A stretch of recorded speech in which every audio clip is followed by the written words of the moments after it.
आमदार डॉक्टर जितेंद्र आव्हाड यांच्या 2 खंद्या समर्थकांनी उपमुख्यमंत्री अजित पवार यांच्या राष्ट्रवादी काँग्रेस पक्षात प्रवेश केला। या प्रवेशाने कळवा खारेगाव भागात शरद पवार गटाला खिंडार पडले असून आणखी काही जण पक्षांतर करण्याच्या तयारीत असल्याचे कळते। राष्ट्रवादी विद्यार्थी काँग्रेसचे माजी ठाणे जिल्हा अध्यक्ष आणि आमदार आव्हाड यांचे स्वीय सहाय्यक अभिजित पवार आणि माजी शिक्षण मंडळ सदस्य हेमंत वाणी या 2 खंद्या समर्थकांनी उपमुख्यमंत्री अजित पवार यांच्या राष्ट्रवादीत मुंबईमध्ये प्रवेश केला। त्यावेळी राष्ट्रवादीचे प्रदेश सरचिटणीस नजीब मुल्ला उपस्थित होते। अभिजित पवार आणि वाणी हे दोघेही आव्हाड यांच्यासाठी जीव देण्यास देखील तयार असणारे कार्यकर्ते होते। ठाणे महापालिकेच्या एका प्रकरणात त्यांनी नेतृत्व केल्याने त्यांच्यावर गुन्हा दाखल झाला होता। खारेगाव भागात आमदार आव्हाड यांच्या पक्षाचे काम पवार बघत होते, तर खोपट भागात वाणी यांचे कार्य आहे। मोठ्या प्रमाणावर तरुण वर्ग त्यांच्या पाठीशी आहे। या दोघांनी आमदार आव्हाड यांची साथ सोडल्याने राष्ट्रवादीचे नुकसान होत असल्याची चर्चा आहे। या दोघांवर तडीपाडीची तसेच मोक्काची कारवाई करण्याची भीती घातल्याने त्यांनी आमदार आव्हाड यांची साथ सोडली अशी चर्चा सध्या राष्ट्रवादीमध्ये सुरू आहे। आज अभिजित पवार जे राष्ट्रवादी युवक काँग्रेस महाराष्ट्र प्रदेशला उपाध्यक्ष होते, त्याचप्रमाणे श्री हेमंत वाणी जे महाराष्ट्र राष्ट्रवादी काँग्रेस प्रदेशला सरचिटणीस होते व ठाणा माथाडी राष्ट्रवादी काँग्रेसचे जिल्हाध्यक्ष होते, त्याचप्रमाणे सौभाग्यवती सीमा वाणी व त्यांच्या बरोबर असंख्य अशा कार्यकर्त्यांनी आज माननीय अजितदादा पवार साहेबांच्या नेतृत्वावर विश्वास ठेवून प्रवेश केला। मी जिल्हाध्यक्ष या नात्याने त्यांच्या सर्व कार्यकर्त्यांचे मनापासून स्वागत करतो। राष्ट्रवादीची ताकद अधिक कळव्या मुंबईमध्ये ही वाढलेली आहे आणि आत्मचिंतन कुठेतरी आता तरी जितेंद्र आव्हाड करतील की ज्या कार्यकर्त्यांनी आपल्या जीवाचं रान छातीचा कोट त्यांच्यासाठी केला ते सर्वच विश्वासू सहकारी त्यांना सोडून चाललेत। आणि मी खास करून अभिजित पवार आणि हेमंत वाणींचं अभिनंदन यासाठी करेन की निवडणुकीच्या काळामध्ये आमच्या विरुद्ध त्यांनी निवडणूक लढली, त्यावेळेला त्यांनी कधी जितेंद्र आव्हाड साहेबांची साथ सोडली नाही। त्यांना जिंकून दिल्यानंतर त्यांची साथ सोडली आणि त्यामुळे कार्यकर्त्यांच्या पाठीमध्ये खंजीर खुपसणारे जितेंद्र आव्हाड आता तरी आत्मचिंतन करतील, एवढाच मी या निमित्ताने त्यांना सल्ला देतो। अशा अनेक गोष्टी आहेत। वेळेत प्रसंगी त्यांनी जसं मगाशी मी अभिजित पवार याचे फेसबुकच्या मार्फत लाईव्ह इंटरव्ह्यू बघत होतो, त्यांनी सांगितलं की अनेक गोष्टी माझ्या हृदयामध्ये, मी काही त्यांच्यावर टीका टिप्पणी करणार नाही, मी कार्यकर्ता आहे। मी अजितदादांच्या नेतृत्वावर विश्वास ठेवून मी हेमंत वाणी, सौ सीमा वाणी आणि सर्व पदाधिकारी आले, चांगलं काम ते आता आम्ही सगळंच कार्यकर्ते म्हणून अजितदादांच्या नेतृत्वाच्या खालती करू। राष्ट्रवादीमध्ये सामील झालात, काय सांगू? काम करायची संधी भेटली, चांगल्या पदावर काम करायला संधी भेटत आहे, त्या संधीचं आम्ही सोनं करू।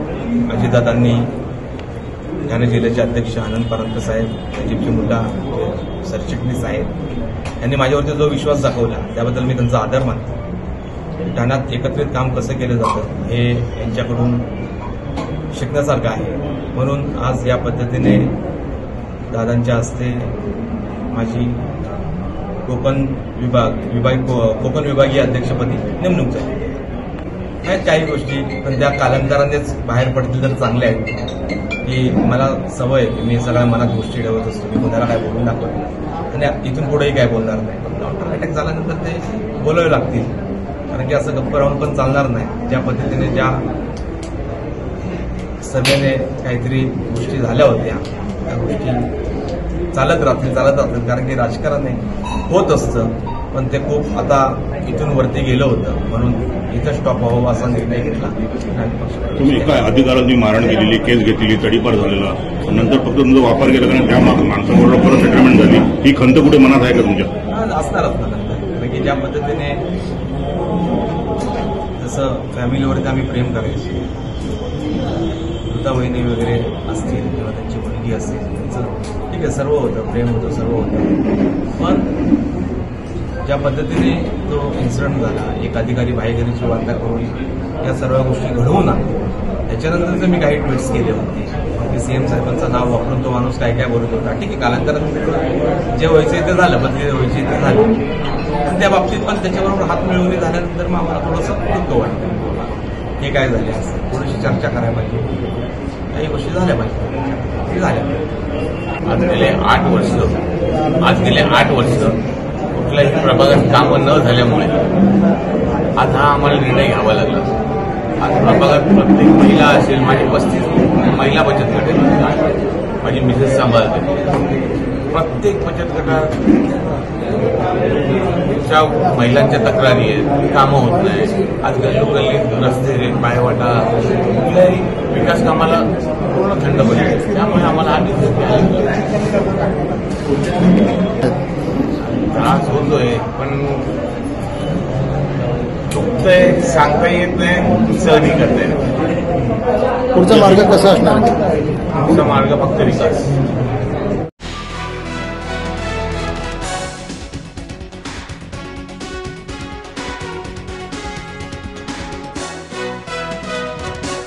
भारत सरकार युवक कार्यक्रम आणि क्रीडा मंत्रालय यांच्या सूचनेनुसार जिल्हाधिकारी कार्यालय ठाणे आणि ठाणे महानगरपालिकेच्या माध्यमातून पदयात्रेचे आयोजन करण्यात आले होते. ठाणे शहरातून सकाळी 7:30 वाजता शिवसमर्थ शाळेच्या पटांगणावरून या पदयात्रेची सुरुवात करण्यात आली. तेथून मारोतराव शिंदे तरण तलाव, दत्त मंदिर घाट, प्रभात सिनेमा सिग्नल, छत्रपती शिवाजी महाराज पुतळा, रंगो बापूजी गुप्ते चौक, टेंबी नाका, कोर्ट नाका, सेंट्रल मैदान, ठाणे जिल्हा कारागृह, GPOs, civil hospital, doctor Babasaheb Ambedkar road, Khopat signal, Almeda चौक, महापालिका मुख्यालय, पाच पखाडी, प्रशांत कॉर्नर, आराधना टॉकीज चौक, पुन्हा गाडगीळ चौक, तलावपाळी इथून पुन्हा शिवसमर्थ शाळा पटांगण येथे ही पदयात्रा विसर्जित करण्यात आली. या पदयात्रेत सर्व शासकीय आस्थापनाचे अधिकारी, कर्मचारी, शैक्षणिक संस्थातील विद्यार्थी, NSS सामाजिक संस्था ट्रस्टमधील सर्व व्यक्ती मोठ्या संख्येने सहभागी झाले होते. यावेळी पटांगणांवर शालेय विद्यार्थ्यांनी मैदानी खेळाची प्रात्यक्षिक सादर केली. स्वराज्याचे संस्थापक छत्रपती शिवाजी महाराजांच्या 395व्या जयंतीनिमित्त आज आपण शिवपदयात्रेचा प्रारंभ केलेला आहे. या उपक्रमाला ठाणे महानगरपालिका, जिल्हाधिकारी कार्यालय, स्वयंसेवी संस्था, विविध शाळा, महाविद्यालय, विद्यार्थी, विद्यार्थिनी आणि काही सामाजिक संस्था या स्वप्रेरणेनं समोर आलेल्या आहेत. या माध्यमातून जसं आता आयुक्त महोदयांनी सांगितलं तसं छत्रपती शिवाजी महाराजांचे आदर्शवत गुण पुढच्या पिढीमध्ये रुजवावेत, त्यांचे संस्कार व्हावेत, संस्करण व्हावं त्यांना, या अनुषंगानं आजची पदयात्रा आयोजित केलेली आहे. छत्रपती शिवाजी महाराजांच्या एकूणच जीवन कार्याचा जर पट आपण बघितला तर तो अत्यंत प्रेरणादायी आहे आणि आपली प्रत्येक युवा, प्रत्येक जण, प्रत्येक युवा पिढी तशी संस्कारक्षम असावी आणि राष्ट्रप्रेमानं भरलेली निर्माण व्हावी, याच्या अनुषंगानं आजची शिवपदयात्रा काढलेली आहे. आम्हाला निश्चितपणानं आनंद आहे की ही पदयात्रा सफल झाली असं आम्ही निश्चितपणानं म्हणू शकू. आम्ही पूर्ण पदयात्रेमध्ये सहभागी झालो होतो. विद्यार्थ्यांच्या चेहऱ्यावरचा आनंद, उत्साह ओसंडून वाहत होता आणि असं काही वाटत होतं जणू काही त्यांच्या अंगामध्ये काही वीरश्री संचारलेली आहे आणि त्या वीरश्रीच्या माध्यमातून ही पूर्ण पदयात्रा कधी सुरू झाली आणि कधी संपली हेही लक्षात आलं नाही. अशा ओजस्वी, तेजस्वी वातावरणामध्ये, मंतरलेल्या वातावरणामध्ये ही सगळी पदयात्रा आज पार पडलेली आहे.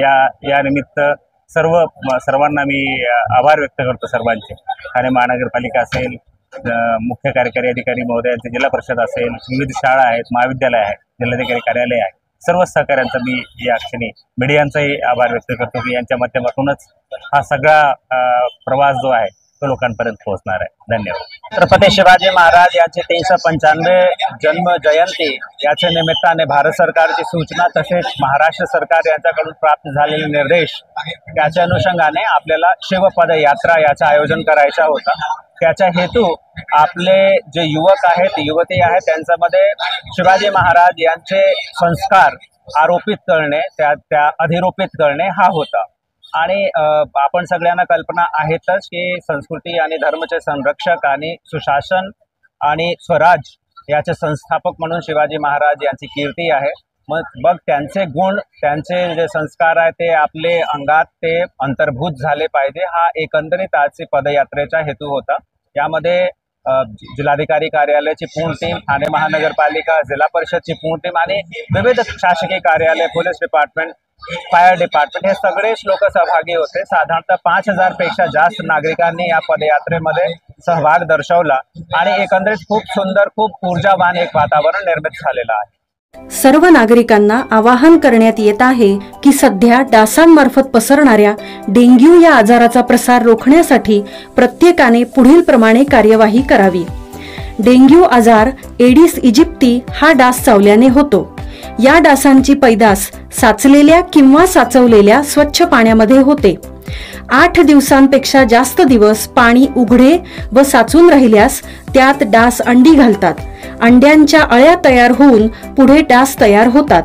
यासाठी आपल्या घरातील पाणी साठे, उदाहरणार्थ बॅरल्स, पिंपे, टाक्या, हौद, रांजणे इत्यादी दर आठवड्याला रिकामे करून घासून पुसून कोरडे करून पुन्हा भरावे. 1 दिवस कोरडा दिवस म्हणून पाळावा. पाणी साठ्यांना घट्ट झाकणे बसवावीत किंवा जुनी साडी, चादर, धोतर यांनी बांधून झाकून ठेवावीत, म्हणजे डास त्यात जाऊन अंडी घालणार नाहीत. घराच्या गच्चीवर, आजूबाजूला, अंगणात कोठेही पाणी साचू देऊ नये. भंगार सामान उघड्यावर टाकू नये, उदाहरणार्थ टायर्स, प्लास्टिक सामान, कुंड्या, टाकाऊ वस्तू इत्यादी. अशा सामानात पावसाचे पाणी साठून त्यात डेंग्यूच्या डासांची पैदास होते.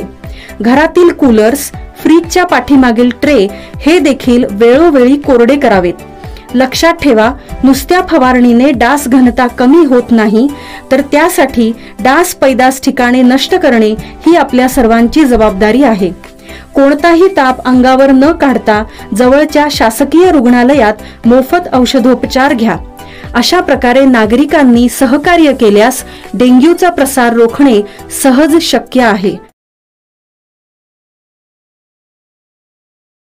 छत्रपती शिवाजी महाराज यांच्या जयंतीनिमित्त राजे प्रतिष्ठानच्या वतीने अनिल भांगले, गोविंद दळवी यांच्या नेतृत्वाखाली ठाणे शहरात शिवज्योत बाईक रॅली काढण्यात आली. या रॅलीमध्ये मुरबाड तालुक्यातील मूळ निवासी असलेले शेकडो तरुण सहभागी झाले होते. मुरबाड तालुक्याचे मूळ निवासी असलेल्या ठाणेकर तरुणांनी 3 वर्षापूर्वी राजे प्रतिष्ठानच्या वतीने शिवजयंतीला हा उपक्रम सुरू केला आहे. आदिवासी क्रांती सेनेचे अध्यक्ष अनिल भांगले यांच्या मार्गदर्शनाखाली राजे प्रतिष्ठानने आज ही रॅली काढली. वर्तकनगर नाक्यापासून ज्ञानेश्वर नगर मार्गे, आग्रा रोड मार्गे तलावपाली येथील छत्रपती शिवाजी महाराज यांच्या पुतळ्यास अभिवादन करून या रॅलीचा समारोप करण्यात आला. शिवनेरी किल्ल्यावरून प्रज्वलित केलेली शिवज्योत या रॅलीतील विशेष बाब होती. या प्रसंगी अनिल भांगले यांनी मुरबाडकर तरुणांनी हा उपक्रम सुरू केला असून महाराजांना अभिवादन करण्यासाठी ही रॅली काढण्यात आली. या रॅलीतून शिवकार्याचा गौरव करणे हा एकमेव उद्देश असून या माध्यमातून मुरबाडकरांना संघटित करून सामाजिक कार्याची मुहूर्तमेढ रोवण्यात येणार आहे असे सांगितले. तर संदीप शकलेले यांनी 3 वर्षापूर्वी अवघ्या 7 तरुणांच्या साथीने हा उपक्रम सुरू केला. आता या रोपट्याचे वटवृक्षात रूपांतर झाले आहे असे सांगितले.